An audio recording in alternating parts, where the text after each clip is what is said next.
Il y avait des résistants dans votre village? Il y en a eu, je sais qu'il y en a un qui s'est fait prendre et qui a été fusillé par les Allemands. Je ne pouvais pas m'imaginer comment papa était prisonnier. Bien sûr. Enfin, quand il est descendu du train, j'ai su que c'était lui. C'est pas un mythe quand nos grands-parents disent « Moi, j'avais une orange à Noël ». Ah non, c'est pas un mythe du tout. Bonjour Suzanne, Bonjour. je suis très honorée d'être chez vous. Je suis très contente de faire votre interview pour l'émission Mémo. On va parler de votre enfance. Vous êtes née en 1939, Oui, l'année de la guerre. l'année de la guerre. Vous avez 85 ans, Oui, bientôt 86 si je me bientôt trompe pas. 86, pas de problème. Donc évidemment, vous êtes née l'année de la guerre, donc on va évidemment parler de la Seconde Ouais. Guerre mondiale qui a marqué votre enfance, Oui, notamment parce que vous avez connu votre père à 6 ans, oui, plus de 6 ans. plus de 6 ans, Ouais. puisqu'il il a été prisonnier en Allemagne. Oui, Vous allez nous raconter. Vous allez aussi nous parler de Brest que vous avez vu se faire bombarder. oui, On va parler de l'après-guerre, qui est peut-être un peu plus joyeux. oui, Et si, bah oui. oui. Et si vous le voulez bien, à la fin aussi, je vous poserai des questions. C'est des questions qu'on n'ose jamais poser à nos grands-parents. J'ai une petite dizaine de questions Oui. et vous me direz si vous avez envie d'y répondre et qu'est-ce que vous en Bien dites. sûr, ouais, pas de problème. Pour commencer, Suzanne, vous avez grandi dans le Finistère, Oui. en Bretagne, c'est ça? Oui. C'était dans quelle ville? Alors, c'était pas une ville, c'était un village d'environ 800 000 habitants. Très petit. Très petit, ah oui, le village. C'était à 30 km de Brest, entre Brest et Morlaix. Mais du coup, tout le monde se connaît dans un petit village comme Ah bah ça. oui, tout le monde se connaît, bien sûr. C'est une bonne chose ou une mauvaise chose? Oh, c'était normal, Oui. on ne se pose pas de questions. Oui. Bon, bah, c'est la fille d'une telle, et la nièce d'une autre, non, c'est... Et vous allez nous en parler tout à l'heure quand on va parler de l'école, mais il y avait un seul instituteur dans le village. Ah oui, oui, Et il faisait toutes les classes. toutes les classes, ouais. Et vous viviez avec vos parents et votre sœur, c'est ça? Oui, c'est ça, oui.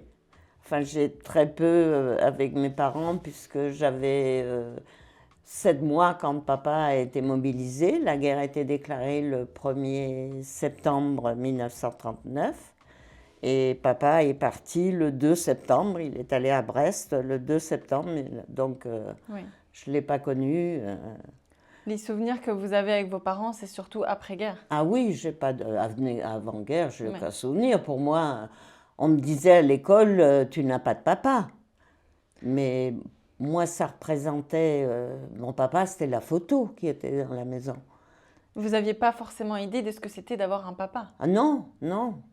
Et même dans mon entourage, le frère de ma maman était aussi parti à la guerre. Il n'y avait pas Il n'y d'homme. avait pas d'homme. Il n'y avait pas d'homme dans mon entourage direct. Quand votre papa part, est-ce qu'il a... Comment il est Est-ce que votre maman vous raconte? Il est heureux? Il est angoissé? Oh bah sûrement très angoissé. Hein, Oui. mais il n'est pas immédiatement fait prisonnier. Ils sont partis dans un...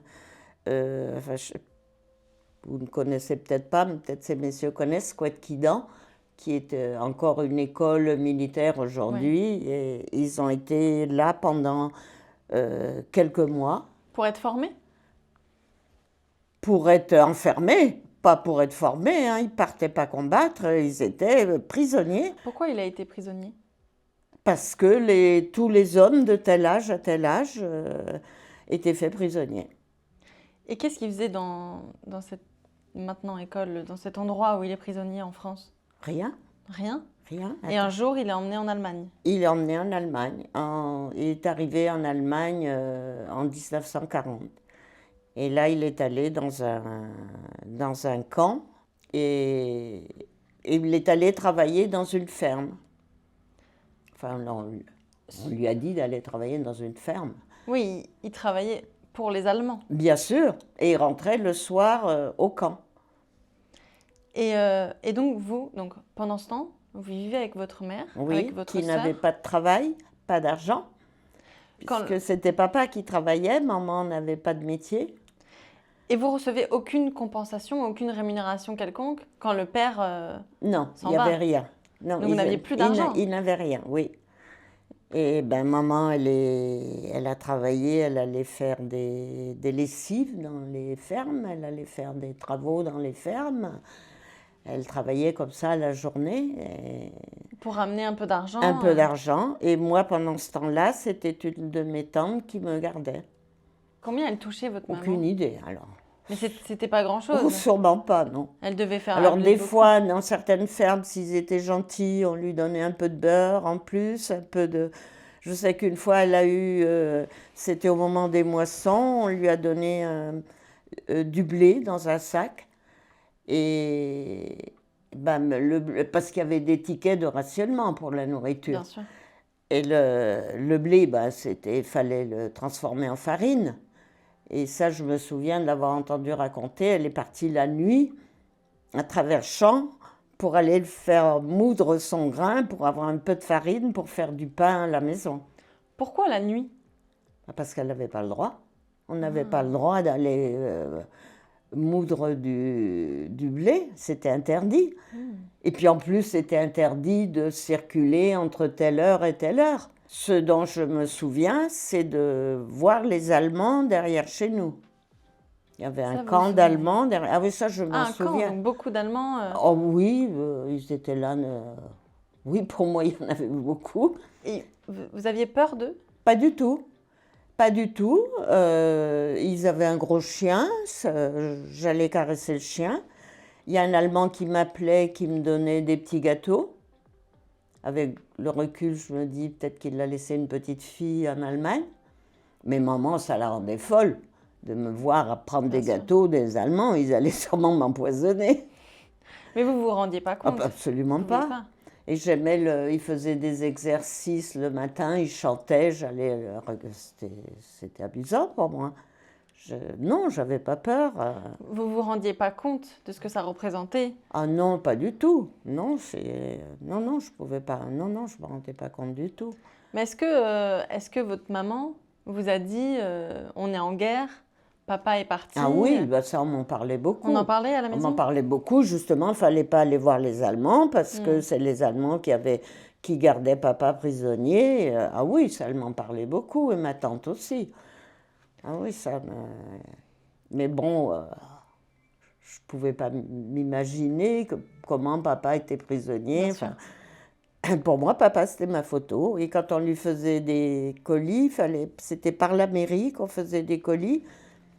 Et alors elle me disait, elle avait trouvé, je me rappelle une fois, une andouille, et on va l'envoyer à papa. Alors je dis, mais il est là, papa, donne-lui.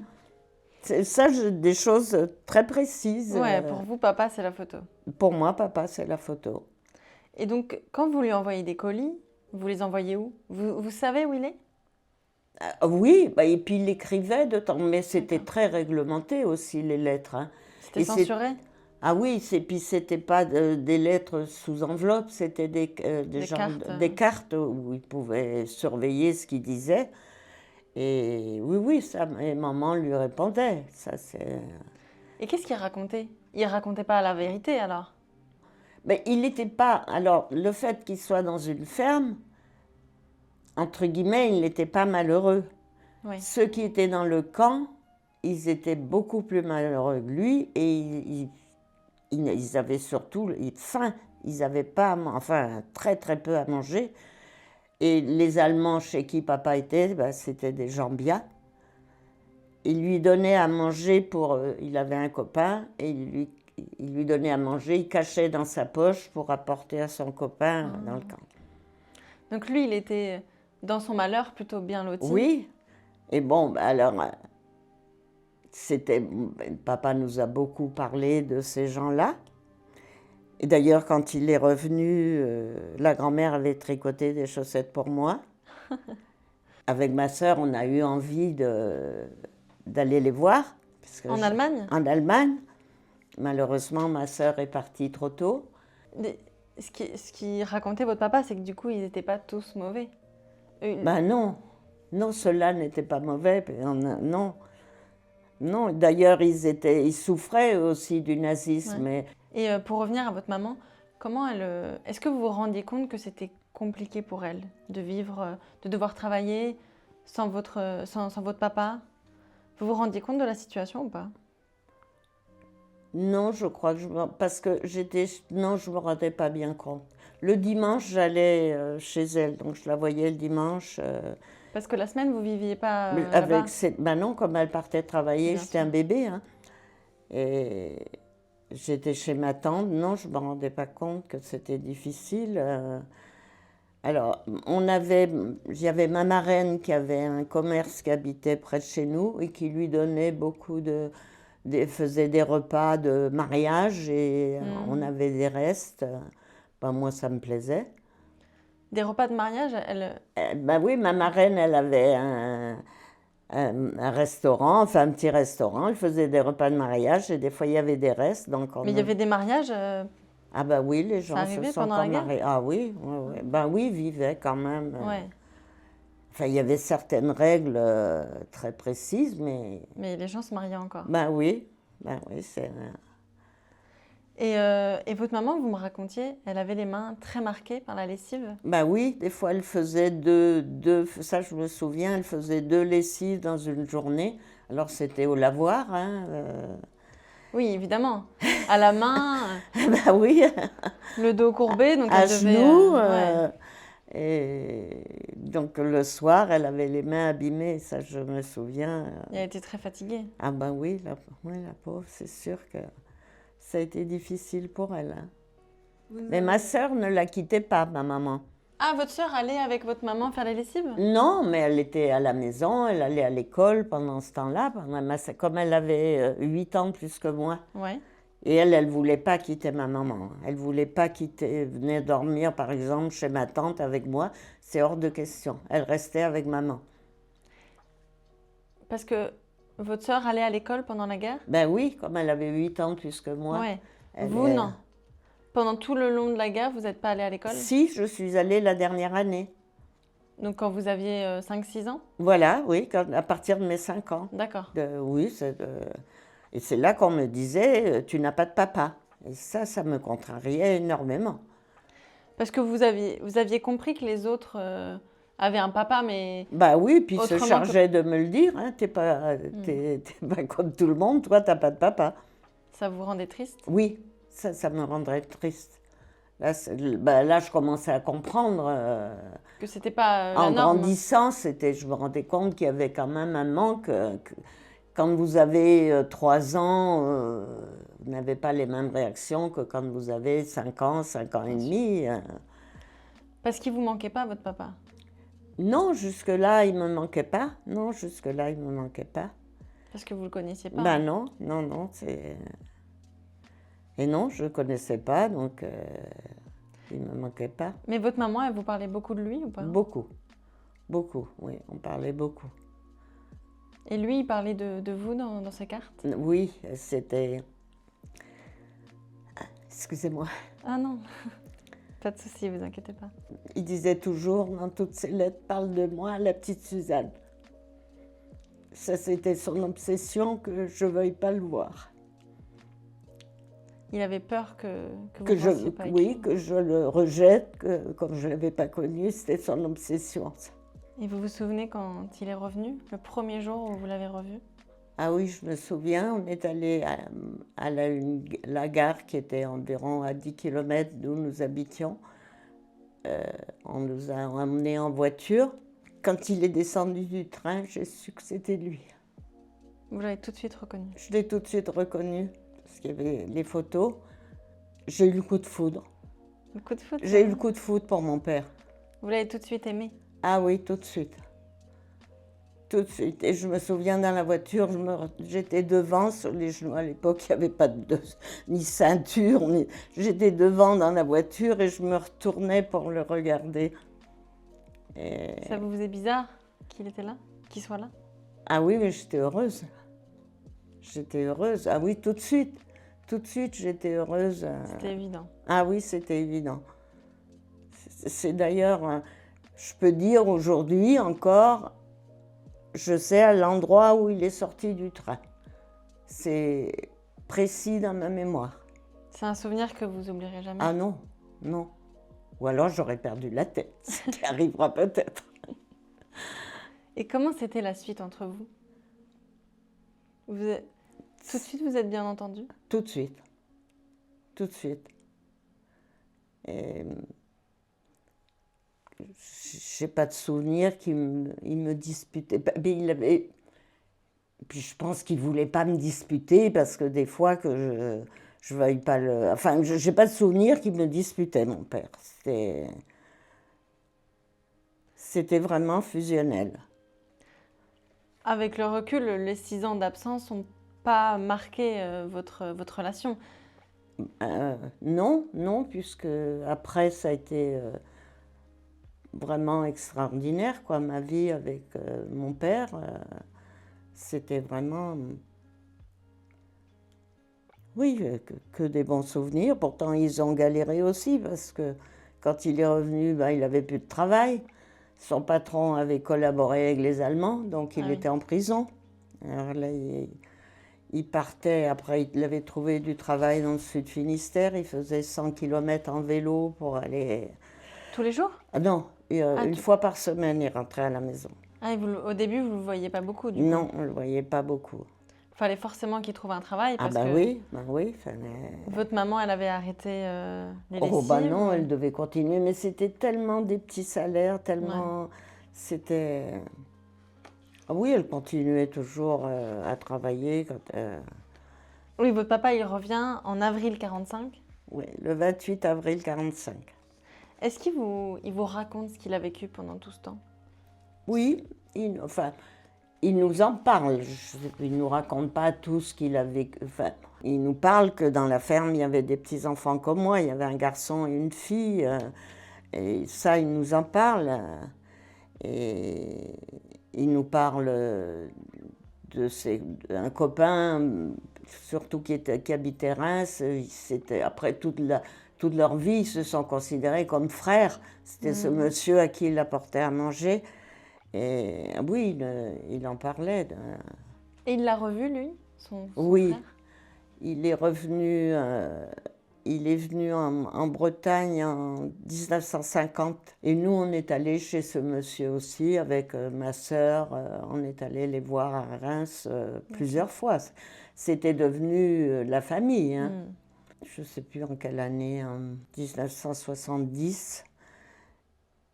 Papa a réuni 6 anciens prisonniers venaient de toute la France. Il y en avait un de Paris, un d'Orléans. Ils sont venus dans notre village passer 3 jours. Il vous racontait facilement, Ah oui, ce qu'il a oui. vécu. Ah oui, oui, puis c'était quelqu'un qui racontait beaucoup. Mais du coup, votre papa, il n'a pas combattu? Ah non, pas du tout. Il est resté dans prisonnier. il est resté dans ce camp et ils ont été libérés le 2 avril 1945. Et alors, je ne sais pas ce qu'ils sont devenus. Entre le 2 avril, c'est les Américains qui les ont libérés. Ouais. Ce qu'il est devenu entre le 2 avril et le 28 avril. Là, je ne sais pas ce qui s'est passé. Et vous, en parlant des Américains, vous habitiez pas très loin de Brest? Oui. Est-ce que vous vous souvenez des Américains qui arrivent, du changement un peu avant la libération? D'abord, avant que les Américains arrivent, j'ai un souvenir de Brest. Il y avait les bombardements. Brest a été complètement rasée. C'est une ville qui a été rasée. Et on allait avec maman et puis d'autres personnes, on allait sur un talus et on voyait les bombardements, enfin l'illumination. Et moi, je trouvais ça drôlement marrant. Ben oui, c'était le feu d'artifice, c'est affreux.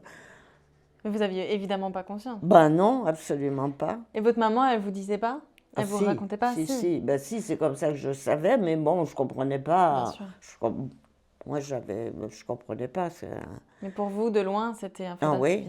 Et les Américains, ils sont arrivés, ils ont dû arriver en 44, l'été 44, peu de temps après le débarquement, parce que Brest, c'était un endroit très important pour les Allemands. Oui, avec le port. Et alors, on les a vus, on allait les voir passer, ils passaient sur la route, quelques kilomètres les voir. Et un jour, j'étais dans un champ avec ma mère, elle arrachait des pommes de terre avec ma tante, et d'un coup, j'ai vu 2 noirs. Je ne savais pas ce que c'était. J'ai eu une peur. Ah bon? Bah oui, des hommes noirs. J'avais même pas idée de ce que... Que ça pouvait exister? Ben oui, puis ils sont arrivés dans le champ, ils se promenaient par là. Et bon, j'ai hurlé, ça je me souviens. Et ben, ils m'ont parlé, après baragouiné, parce que ben, ils parlaient anglais. C'était des Américains? C'était des Américains. Et il y en avait après dans le village, il y en avait quelques-uns aussi. Et là, est-ce que vous sentez que votre mère sent qu'il y a un espoir, que là on est vraiment la fin de la guerre? Il y a un changement dans votre vie? Ah ben oui, il y a un changement. Oui, il y a un changement. Déjà, je pouvais rester quand maman était là. Puis j'allais à l'école, donc j'avais un peu d'indépendance. Ah oui, la vie a changé complètement, ça c'est sûr. Est-ce que vous aviez assez à manger avec votre sœur? Votre mère? Oui, parce qu'on était à la campagne quand même. J'avais Ouais. ma grand-mère aussi qui avait une petite ferme, ma tante qui avait une petite ferme, donc il y avait les légumes dans le jardin, Ouais. ils faisaient le beurre, bah, le pain il était rationné, mais puis ils arrivaient un peu à faire du marché noir, à trafiquer un peu. Ouais. Hein. Non, non, on n'a jamais eu faim, ça pas du tout. Mais heureusement qu'il y avait les à côté, le marché noir ou les Ah pommes de bah terre. oui, parce ça que... c'était compliqué. Puis alors il y avait certains paysans qui ne voulaient pas vendre parce qu'eux aussi faisaient du marché noir avec leurs produits. Et donc il fallait que ce soit la famille qui aide, quoi. C'était beaucoup plus cher quand on achetait au marché noir? Sûrement. Ouais, vous vous souvenez pas? Non, ça je sais, non, sûrement. Sûrement. Et encore fallait le trouver. Hein. Mais c'était plutôt les gens des villes qui venaient, des petites villes qui... C'était différent parce que je veux dire, à la campagne, il y avait toujours un bout de jardin, un bout de terrain. Ouais. Comment ça marchait le marché noir? Bah, ils se cachaient, hein. Ouais. Ils se cachaient, il venait... Et c'est le bouche à oreille, un voisin qui dit... oui, ils venaient en vélo. Avec les morceaux de pain, par Bah exemple? oui, bah oui, c'était... Et puis les tickets de rationnement, ça a duré encore après la guerre, pendant quelques temps. Ah oui, bah, ça n'a pas cessé immédiatement. Ouais. Hein. Et les gens, les prisonniers ne sont pas tous revenus en même temps. Il y en a qui sont revenus 6 mois après papa, il y avait quelques-uns qui étaient revenus avant. Non, ils ne sont pas revenus tous en même temps. Et pendant la guerre, est-ce que vous parliez avec vos voisins? Comment était leur relation avec les autres? Parce que vous parliez tout à l'heure du petit village, tout le monde se connaissait. Oui. Bah, la vie était presque normale. Ouais, ça changeait pas? Non, non, je pense pas, non. Juste, il manquait les hommes? Bah oui. Ou presque tous? Sinon, ah oui, chacun se débrouillait, quoi. C'était... Il y avait des résistants dans votre village? Il y en a eu, il y en a eu. Je sais qu'il y en a un qui s'est fait prendre et qui a été fusillé par les Allemands. Ça, je me souviens de ça, que maman et ma tante pleuraient. Et il y a eu des résistants. Et il y a eu, après la guerre, ben, des Allemands, ils ont été faits prisonniers par les Français. Donc, ils allaient à leur tour, eux, travailler dans les fermes. Et ils étaient traités comment? J'oserais dire qu'ils n'étaient pas maltraités, j'espère, je ne sais pas. Je ne sais pas. À quoi ressemblaient vos journées quand vous étiez petite pendant la guerre, avant l'école? Est-ce que vous pouviez jouer comme une enfant? Jouer, je pouvais, mais pas comme une enfant d'aujourd'hui. Ouais. Je n'avais pas de jouets, mais je jouais dans la campagne, je grimpais dans les arbres, je faisais avec une copine, il y avait un petit ruisseau, on faisait des barrages. Dans le ruisseau, ben, moi, je jouais. Vous n'aviez pas forcément de jouets, en fait? Pas du tout. Vous jouez avec la nature, oui, dehors? Avec la nature. Et vous pouviez sortir comme ça assez librement ou... Ah oui, Oui, on sortait, oui, oui, oui, ça, on sortait. Les Allemands étaient là, mais ils restaient dans leur camp. Non, et puis on sortait. Ils Moi, embêtaient jamais les enfants. Enfin, il n'y avait pas de... pas à ma connaissance, à tous les cas, moi, ils m'embêtaient pas du tout. Au contraire, ils étaient toujours gentils avec moi. C'est... Et avec votre sœur, vous étiez assez fusionnel ou pas? On était très fusionnels. Et jusqu'au bout, elle est décédée, elle a eu un accident. On était très, très fusionnels. Très, très fusionnels avec ma sœur. Mais elle, c'était la fille de maman. Et moi, j'étais la fille de papa. Et ça, c'est toujours resté. Malgré l'écart d'âge, vous arriviez à jouer ensemble. Ah oui, Est-ce- ah oui, à se disputer. Ah oui, oui, ça. Vous faisiez des bêtises ensemble ou pas? Ah oui, ah oui, oui, C'est quoi oui. vos bêtises d'enfant? Oh ben, elles en rient, les filles, une fois, j'avais peur des grenouilles. Ah bon? C'est super mignon les grenouilles. Et un jour, elle m'a mis une grenouille dans ma culotte. Ah oui, ça, on faisait des bêtises. Mais on avait des crises de fou rire au lit le soir. Et, on riait, on se mettait à table, on était l'une en face de l'autre. Il suffisait de dire un mot et on se mettait à rire. Et, oui, on était vraiment très, très fusionnels. Et vos parents, ils vous grondaient pas trop? Oh ben si, pas gronder trop, non, c'était des gentils parents. Ouais. Ils n'étaient pas trop sévères? Non. Non, non, des fois, ils nous disaient taisez-vous parce qu'on riait de trop. On s'entend Non, plus? non, c'était pas des parents très sévères. Et si jamais ils vous punissaient, comment vous étiez puni? Je me Si vous souviens- avez déjà eu des punitions? Non, Non. non. Moi, j'étais souvent privée de dessert. Alors, nous, on était privés de dessert 365 jours par an. Hein. C'est sûr. La seule chose qu'on avait, quand il y avait des pommes dans les pommiers du jardin, là, on avait un dessert, mais Là, sinon, on c'était en n'avait plus. pas de dessert. C'est bonus, bah oui. On n'avait pas de dessert, on ne connaissait pas. Mais ça ne nous manquait pas, on ne connaissait pas. Ça, c'est sûr. Et est-ce que vous disiez tout à l'heure, vous n'aviez pas de jouet, mais vous vous souvenez, la première fois où vous avez eu un jouet ou un cadeau, vous vous êtes dit, Oui, je me souviens que j'ai eu une espèce de poupée qui était plus ou moins en papier. Et j'étais très heureuse. Et j'ai voulu aller la montrer à ma grand-mère, seulement il pleuvait. Et j'avais plus de poupée. vous avez une poupée 1 minute. Oui. Mais non, sinon on n'avait pas de, Pas de jouet. pas de jouets, non.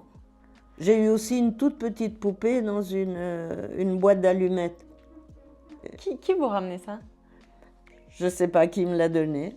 Je ne sais pas, mais un jour elle a disparu. Et je racontais ça à ma voisine une fois. Et puis j'ai ma petite poupée dans la boîte d'allumettes. Elle m'en avait acheté une il y a une dizaine d'années.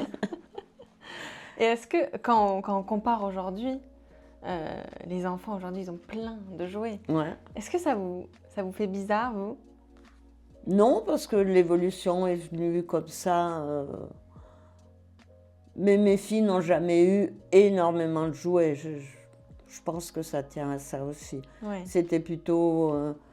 il y avait une cousine à mon mari qui leur envoyait des jouets. Bon, elles ont eu toujours des Noëls, il ne faut pas exagérer, mais quand je vois l'abondance là maintenant... C'est sûr que là, aujourd'hui, il y a beaucoup, beaucoup de cadeaux sous le sapin. Oui, oui, Pour tout le monde, à tous Ouais. les âges. oui. Bon, Ça change. Ça change. Maintenant, tout le monde a les cadeaux sous le... Mais des jouets, il y en a encore quelques-uns dans l'armoire, je rouspète, parce que je dis, il faudrait quand même un petit peu virer ça. Mais non, il reste. Personne ne répond dans ces cas-là.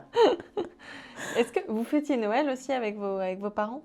Alors, on était très, très catholiques et très pratiquants. Hein. On allait, le Noël, on allait à la messe de minuit, ça c'était Ah oui, de minuit. Alors ça c'était la fête, hein, d'aller à la messe de minuit. Et en rentrant de la messe de minuit, on avait une orange et puis papa et maman prenaient une tisane en rentrant et puis c'était tout, hein. C'est pas un mythe quand nos grands-parents disent moi j'avais une orange à Noël. Ah non, c'est pas un mythe du tout. On avait, non, non, c'était vraiment extraordinaire d'avoir une orange. Pourquoi une orange? Ben, c'est une époque où il n'y a pas tellement d'autres fruits, hein. Ouais.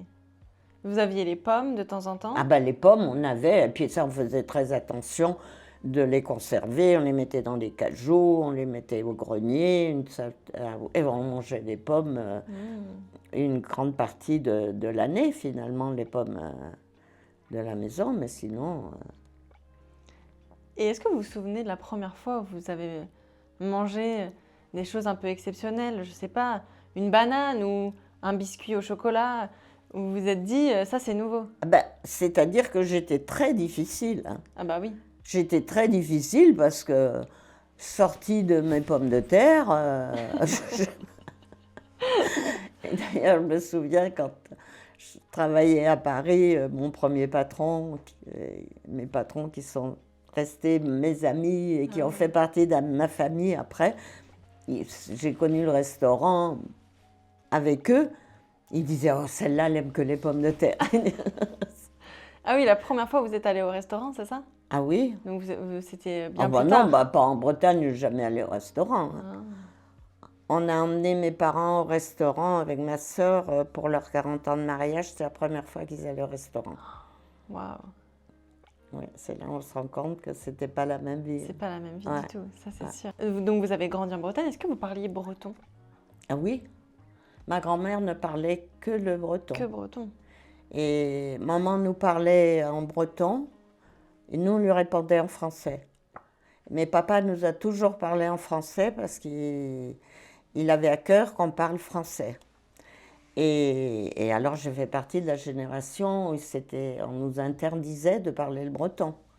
C'était mal vu de parler la Ah, c'est langue pas régionale? mal vu, c'était interdit. C'était interdit? À l'école, il y a des enfants de mon âge qui arrivaient à l'école qui ne savaient pas le français. Et bon, nous, ma sœur, on avait cette chance que papa nous ait toujours parlé en français. Et elles avaient une punition si elles disaient un mot breton.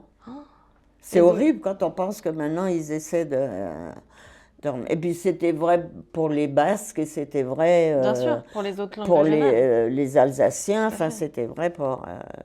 C'est vrai qu'aujourd'hui, il y a des cours de breton, Bah oui, d'alsacien, ouais. pour essayer d'entretenir, Bah ne oui. pas oublier cette Ouais. langue. Vous la connaissez encore, la langue bretonne? Je serais pas capable de tenir une conversation, Ouais. mais je comprends tout. Et puis je peux dire une phrase comme ça. D'ailleurs, quand on était en Bretagne, là, à la Toussaint, je dis des mots en breton. Et alors Lily, Votre petite fille? ma petite fille, elle les retient tous, hein. Ah, c'est vrai? Ah oui, Vous essayez de transmettre un peu? elle est bretonne et française, Hmm. mais bretonne d'abord. Les Bretons sont très fiers de leur racine, souvent. Moi, la Oui. première, hein, on est Bretons aussi. Oui, oui, on est... Donc, on a beaucoup parlé de la guerre, etc., Ouais. votre fille. Est-ce que vous considérez que vous avez une enfance heureuse? Pas malheureuse. Pas malheureuse. Pas malheureuse, heureuse. Oui, oui, rien ne m'a manqué. J'ai eu de l'amour, je crois que c'est ça le plus important. Ouais. Vos parents, ils exprimaient beaucoup leur amour envers vous, envers votre sœur? Surtout papa. Oui. Enfin, oui, ils exprimaient, oui. Et puis ils ont exprimé tout le temps, et avec leur petite fille aussi. Oui, c'était des gens qui étaient très chaleureux. Et entre eux, est-ce que vous voyez que vos parents s'aimaient? Ah oui, ah oui. Ils se disputaient. Un disait ça c'est blanc, et l'autre disait ah non, c'est pas tout à fait blanc. Mais Ça, c'est normal. c'était non, ils s'aimaient beaucoup. Quand ma maman a été hospitalisée, papa est allé dormir. C'était possible dans les cliniques, il allait tous les soirs dormir avec elle. Ah oui, ils se sont beaucoup aimé. Vous parlez de votre sœur aussi, qui est malheureusement décédée Ah oui, il y a quelques années. oui, il doit y avoir pas loin d'une vingtaine d'années maintenant, oui, 17-18 ans, oui. Ça a été un drame parce qu'on était très proches. Et puis on avait gardé notre maison en Bretagne en communauté. Et puis tout. Après, je pouvais plus, moi, aller dans la Elle est maison. là-bas. Non. Comment on surmonte ça? Très difficilement. C'est parce que c'est tout qui a un peu éclaté.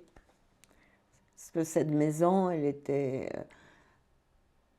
Il y avait mes nièces, il y avait, enfin, mes filles, et mes nièces, elles s'entendaient à la perfection, et puis il y a eu une coupure. Ma sœur est partie, et puis voilà. Rien ne se passe comme prévu après. Non, non, non, non. Qu'est-ce que vous conseillerez à quelqu'un qui aujourd'hui se retrouve dans cette situation, perd sa sœur, son frère, pour surmonter ça? Ben, il n'y a rien à faire. La chance que j'avais, c'est que j'avais un mari et des filles. C'est... Qui vous ont aidé à surmonter, Ah ben oui, oui, à vivre ça. oui. Elles l'ont mal vécu, elles aussi, les filles l'ont mal vécu aussi. Hein. Vous avez toujours une maison en Bretagne du coup? Non, Non? non, non, après le décès de ma sœur, j'ai voulu qu'on s'en sépare. Ah non, non, on va en vacances une fois par an, tous en Bretagne, mais non, non, il n'y a plus de maison. Je suis allée la voir, la maison, cette année. Ah. J'aurais mieux fait de ne pas y aller. Ah. Parce que elle a, Elle a changé? elle a changé, mais pas Ah. du tout dans le bon sens. Hein. Pas du tout dans le bon sens. Donc, c'est la vie, hein, ça tout. Là. Est-ce qu'il y a des valeurs que vos parents vous ont transmises, que vous avez voulu transmettre vous à vos enfants? Je me suis jamais dit, je voudrais transmettre ça à mes enfants, ça s'est fait automatiquement. Je crois que c'est un Oui. climat de la famille, enfin c'est... Mais est-ce qu'il y a des choses qui vous ont marqué dans l'éducation de vos parents, par exemple, et où vous aimeriez les remercier aujourd'hui, par exemple? Je voudrais les remercier pour tout, pour l'amour qu'on a eu, parce que c'est pas que moi, c'est moi et ma sœur, c'est le principal. C'est ce qui revient souvent, je trouve, c'est que vous dites que vous avez été entouré d'amour. Oui, oui. C'est ce qui compte au final. Ben, je crois. Enfin, c'est comme ça que je le ressens. Et puis si je me compare, là je vois, j'ai une amie, on est veuves toutes les deux, on sort ensemble, et elle me dit toujours, tu as de la chance, tu as un passé. Et ses parents ont divorcé quand elle avait 5 ans, Oui. des parents qui se disputaient, un père qui buvait. Un jour, elle a eu des jouets à Noël, mais il les a achetés par la fenêtre. C'est pas pareil. La vie n'est pas la même. Et on a à peu près le même âge, et elle est marquée, elle me dit toujours, c'est vrai que de ce côté-là, j'ai eu de la chance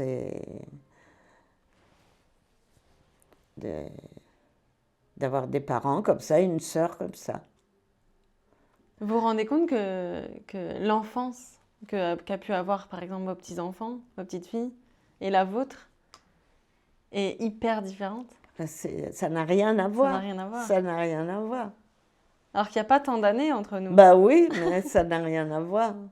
Pour finir, est-ce que je peux vous poser quelques questions? Bien sûr. C'est des questions qu'on n'a jamais posées à nos grands-parents. Ouais. Et vous me dites, si vous n'avez pas envie de répondre, vous ne répondez pas, d'accord. Qu'est-ce qui vous fait peur encore aujourd'hui? Peur, en ce moment, j'ai pas peur pour moi, mais j'ai un peu peur de la situation actuelle. Hein. J'ai un peu peur pour mes enfants. Je trouve qu'on est un petit peu dans l'inconnu, là, ça. Mais pas pour moi. Quand vous dites la situation actuelle, c'est la situation politique, Oui. écologique? Oui, politique, écologique, oui. Vous pensez au futur de vos enfants, petits-enfants? Bien sûr, bien sûr. Surtout mes petits-enfants, je veux dire que mes enfants sont déjà bien engagés dans la vie.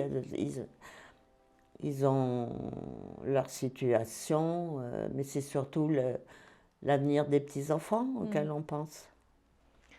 Est-ce que vous avez déjà fait quelque chose d'illégal?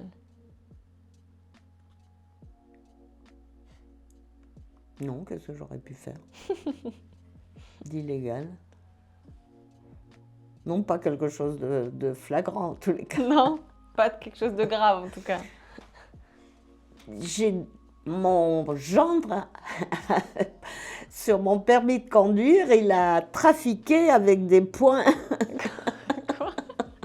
Ça, c'est illégal. Pour vous, parce que vous avez perdu des Ouais. points ou lui a Non, perdu ben non, je conduisais pas, j'avais un permis tout neuf et lui, il avait plus de points sur son permis de conduire. Ah, il a et dit que c'était vous qui... Voilà, Bon, Voilà. ça, vous avez arrangé votre gendre. voilà. On va rien dire, on va rien Mais dire. c'était illégal. Est-ce que vous avez déjà été infidèle? Non, non. J'étais mariée 62 ans et ça a été un mariage d'amour. Ouais, on a galéré pour surtout mon mari, pour tous les deux, dans notre travail. Parce que moi, j'ai été licenciée, mon entreprise avait fait faillite et j'étais obligée de changer complètement de métier. Et votre mari aussi? Et mon mari aussi a eu beaucoup d'ennuis de travail parce qu'il était tailleur sur mesure. Puis c'est un métier qui se perdait. Donc il a eu des difficultés, il a changé souvent d'entreprise. Et il a fini en beauté, il a fini chez Christian Dior. Vous êtes rencontrés où avec votre mari? Il est né dans le village où j'habitais parce que sa mère était venue accoucher là. Et une de ses cousines était mon amie. Donc il venait en vacances, on le voyait. Bon, c'était le cousin de mon ami. Et puis, il aimait beaucoup danser, il nous apprenait à danser. Je suis allée danser au Moulin de la Galette, qui n'existe plus. Hein, C'est quoi le Moulin de la Galette? Le Moulin de la Galette, ben, maintenant c'est un restaurant. Mais À Paris ou en À Bretagne? Paris, à Paris. Ah ben, à 17 ans, je suis venue à Paris. Oui. Et on s'est rencontrés là par hasard. Alors que vous le connaissiez de votre Oui, que village? c'était le cousin de... Voilà. Et puis, le même été, on s'est rencontrés en Bretagne et ma sœur lui dit « Mais pourquoi tu viens pas nous voir ?» Donc, il est venu un jour et puis il est plus reparti. Le destin a fait que vous êtes revus. Hein. Voilà. Il fallait que vous vous mettiez ensemble. Bah oui. Parce que ma prochaine question, c'était est-ce que vous avez connu le grand amour? Donc je crois comprendre que oui. Oh bah, oui, enfin, je ne sais pas comment ça s'appelle, mais en tous les cas, l'amour et une entente. On était très différents, mais c'est ça qui est bien. Est-ce que vous avez peur de mourir? Non. Non. Non. Non, et j'ai dit que si aujourd'hui j'avais un cancer, j'ai demandé à mes filles, je ne veux pas souffrir, mais je ne veux pas suivre des traitements. Non, je n'ai pas peur de mourir. Qu'est-ce qu'il y a après la mort selon vous? Rien. Rien? Non. Ça vous effraie pas? Non. Vous verrez. Oui, je viendrai vous dire s'il y a quelque chose. Merci, parce que moi, ça m'effraie un peu. C'est vrai? Oui. Non. Bon, que ça dure pas longtemps, que je sois autonome le plus longtemps possible, que je reste pas alitée sans bouger ou que je perde la tête, que je puisse plus vivre chez moi. Voilà ce que je souhaite. Ben, vous faites tout pour, vous faites votre gym tous les matins. Je fais tout vous pour. prenez soin de vous, bah, franchement, Je vous fais êtes très tout en pour. forme. Mais bon, ça, hein, je peux quand même être malade dans 8 jours. Hein. C'est sûr, on touche du bois. Ouais, on pas le touche bois. du bois. J'ai une dernière question. C'est quoi la plus belle chose d'une vie? D'avoir un mari aimant et d'avoir des enfants. J'ai beaucoup de chance. J'ai 2 filles formidables, 2 gendres formidables et 3 petites filles formidables. Qu'est-ce qu'on peut demander de plus? Merci beaucoup, Suzanne. Merci d'avoir raconté Je ne sais votre pas enfance. si, C'est très inspirant. Ça donne. si j'ai répondu à ce que tu voulais. Ah, si, c'était parfait. Merci beaucoup. Je t'en prie.